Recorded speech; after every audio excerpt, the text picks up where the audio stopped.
Bonsoir à tous et bienvenue dans cette session d'information dont voici les titres. Que ferions-nous sans eux à une époque où tout fonctionne avec des machines, où les entreprises n'existent pas sans Internet? Eux, ce sont les programmeurs et développeurs. Ils sont célébrés ce 13 septembre. Avec l'avènement des véhicules 2.0, les mécaniciens automobiles sont aujourd'hui obligés de se mettre au pas du digital. Pour eux, le métier de la mécanique auto s'adapte au numérique. Miser sur le numérique pour réduire les inégalités dans l'apprentissage, c'est le thème retenu cette année pour la célébration de l'alphabétisation au Bénin. Quel est l'apport du digital dans la vulgarisation de l'alphabétisation? Élément de réponse dans cette édition. Le 13 septembre marque la célébration de la journée mondiale contre la septicémie. Elle est une maladie souvent due à des bactéries, des parasites et des virus. Cette affection peut se développer de manière imprévisible à partir d'une infection respiratoire, digestive ou encore urinaire et génitale. La septicémie est susceptible de menacer le pronostic vital lorsque la réponse de l'organisme à une infection endommage ses propres tissus et organes. Si elle n'est pas vite détectée et rapidement traitée, elle peut entraîner une défaillance polyviscérale, voire la mort. La journée mondiale contre le sepsis est l'opportunité d'une prise de conscience collective pour prévenir et réduire le risque de la septicémie, en particulier en cette période de pandémie de Covid-19. D'une journée à une autre, ce 13 septembre, la communauté internationale rend également hommage aux développeurs et programmeurs. Une journée pour célébrer les changements positifs apportés par ces hommes et femmes, des TIC qui défrichent les codes permettant de donner des ordres aux ordinateurs. Et pour vous qui ne connaissez pas ce qu'est un développeur et un programmeur, Rodrigue Babagbeto nous édifie à travers cet élément. Des lignes de code, c'est ainsi que l'on appelle cette compilation de mesures issues des propriétés techniques ou fonctionnelles d'un logiciel. Elles servent à mesurer la taille d'un programme informatique en dénombrant le nombre de lignes de son code source. Elles permettent aux sites web et applications de fonctionner et constituent le terrain de jeu des développeurs et des programmeurs. Cela suffit-il pour faire des termes développeurs et programmeurs des synonymes? Expert des langages informatiques, le développeur traduit la demande d'un client en ligne de code informatique. Pour être développeur, il faut commencer déjà par être un programmeur. Le développeur doit avoir une expérience pratique du fonctionnement de chaque ligne de code. À partir de là, il peut effectuer toutes les autres tâches de développement logiciel sans rencontrer de difficultés. Au nombre des tâches auxquelles participent les développeurs de logiciels se retrouvent la conception de logiciels, la recherche, la spécification du système et de la documentation, le test du système, l'entretien et la mise en place du système. Là où le développeur sera plus dans l'analyse et la conception d'une solution logicielle, le programmeur, lui, est orienté vers la réalisation et la mise en œuvre. En d'autres termes, le programmeur utilise principalement les technologies de programmation, à savoir des langages de programmation.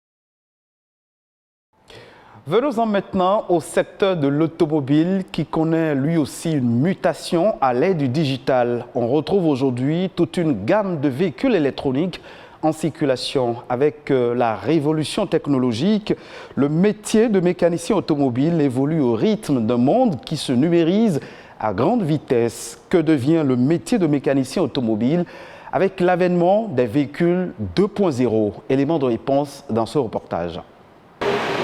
Ici, une voiture électronique en dépannage. Mais avant toute intervention mécanique, cet électronicien fait son examen électronique. La spécificité du véhicule l'oblige.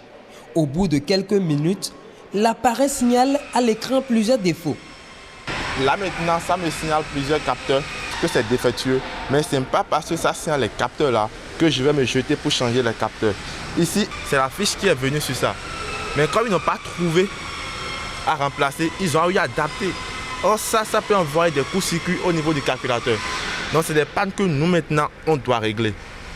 Ouais. Donc c'est pour ces pannes-là que la voiture est venue. Ce n'est pas que si la voiture vient, on se jette directement sur la voiture pour commencer par travailler. Non, les voitures d'aujourd'hui ne sont plus comme ça.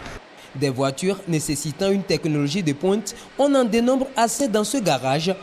Le promoteur, un mécanicien de formation, exerce dans ce secteur d'activité depuis 1988 au Bénin. Ces dernières années, il ne cesse d'actualiser ses connaissances et de recruter d'autres compétences afin de s'adapter à l'évolution de la technologie automobile. On ne veut plus que les voitures aillent au Ghana, au Togo, pour qu'on dise, bon, ils n'ont pas réussi ici, c'est au Ghana. La devise quitte le pays. Mais si ça tourne ici, si c'est abondant, pourquoi ne pas recruter plus? Ça, nous résolvons une partie du chômage. Ce nouvel environnement automobile, beaucoup de mécaniciens dans le pays peinent à s'en sortir.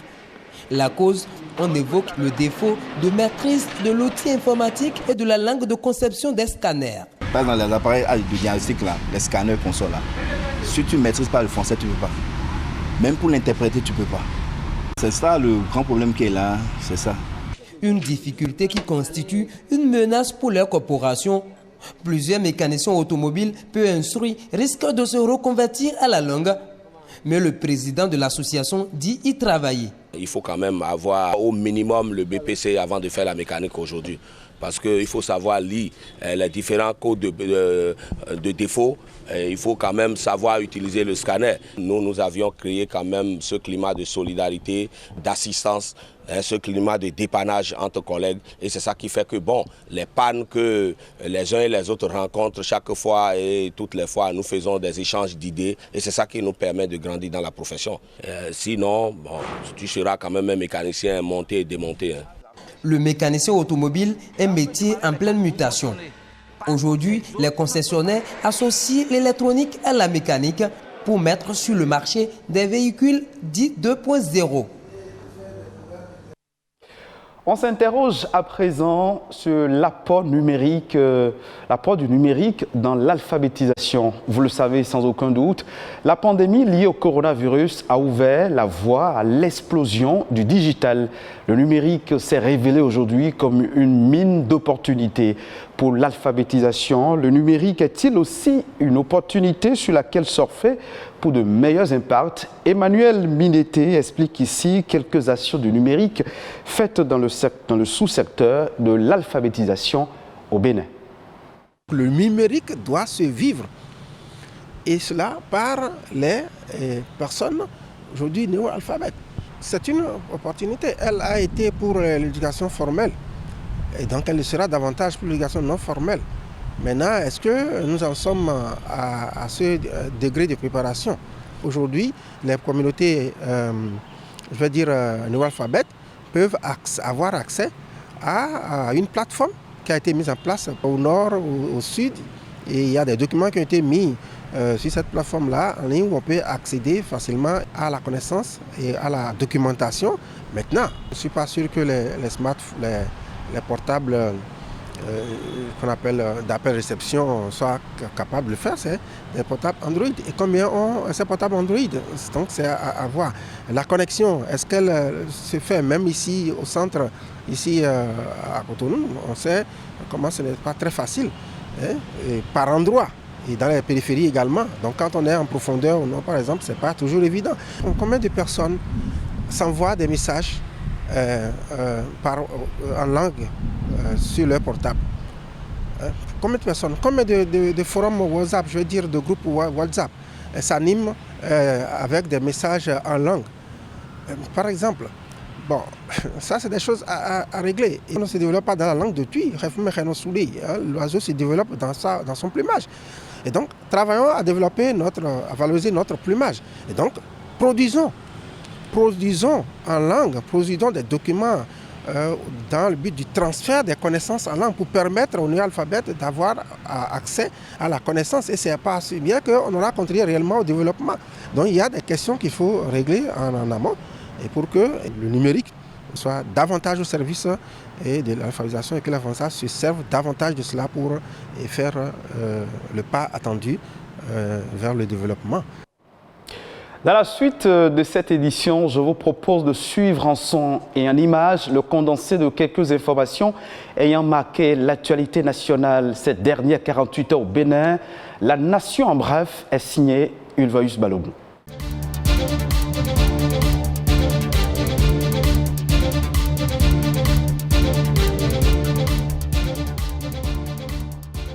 Le Bénin, à l'instar de la communauté africaine, a célébré ce lundi 13 septembre la 22e journée africaine de la technologie et de la propriété intellectuelle.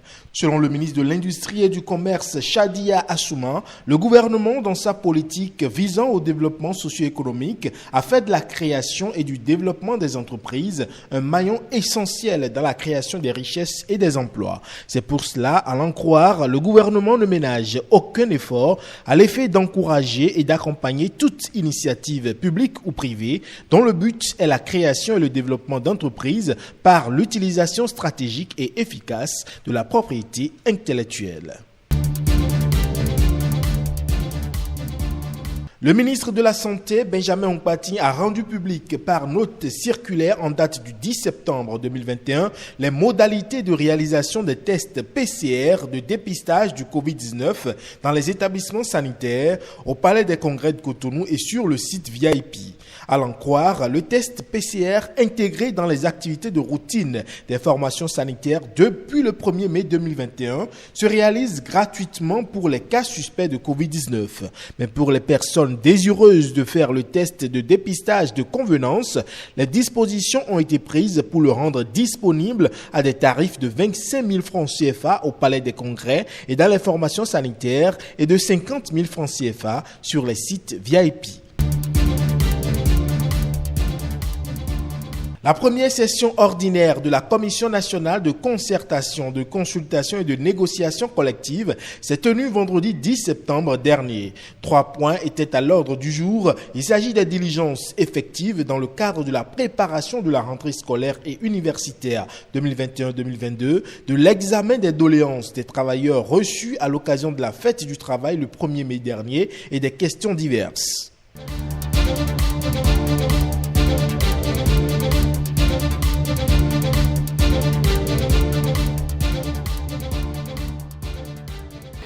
Niché dans le bassin du Congo, deuxième poumon vert de la planète, le Gabon mise sur un modèle de développement sobre en carbone. Conformément à cet objectif, le pays, essentiellement forestier, veut adopter une fiscalité verte en rapport avec les énergies renouvelables.